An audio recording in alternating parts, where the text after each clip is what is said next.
તો છોટાઉદેપુર જિલ્લા પંચાયતમાં 16મા નાણાં પંચના આયોજન સામે વિરોધ જોવા મળી રહ્યો છે। આપના સભ્યોના કામો ન લેવાતા વિપક્ષે ભારે હંગામો કર્યો। આપના 13 સદસ્યોની પ્રમુખ અને ડીડીઓને ઉગ્ર રજૂઆત। માંગણીઓ નહીં સંતોષાય તો ધરણા પર બેસવાની ચીમકી। જિલ્લા પંચાયત પ્રમુખ ઉપેન્દ્ર રાઠવાએ નિવેદન આપતા કહ્યું કે 30 તારીખે સામાન્ય સભામાં આયોજન કરાયું। કોઈ વ્યક્તિગત આક્ષેપ કરે તો તે તેમનો પ્રશ્ન છે।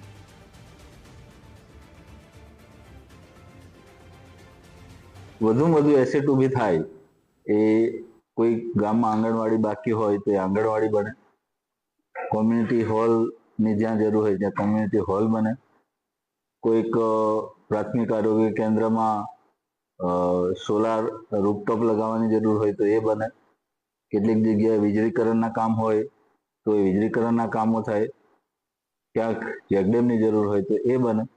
એ પ્રમાણેનું આયોજન સામાન્ય સભાએ સર્વાનુમતે પાસ કર્યું છે।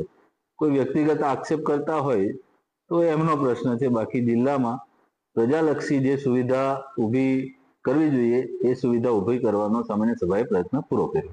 30/7/2026 રોજ જે સામાન્ય સભા મળી હતી એ સામાન્ય સભામાં દરેક જિલ્લા પંચાયત સદસ્યોને કહેવામાં આવ્યું હતું કે તમે આયોજન બાબતે ચર્ચા કરવાનો એવો એજન્ડામાં મુખ્ય મુદ્દો હતો।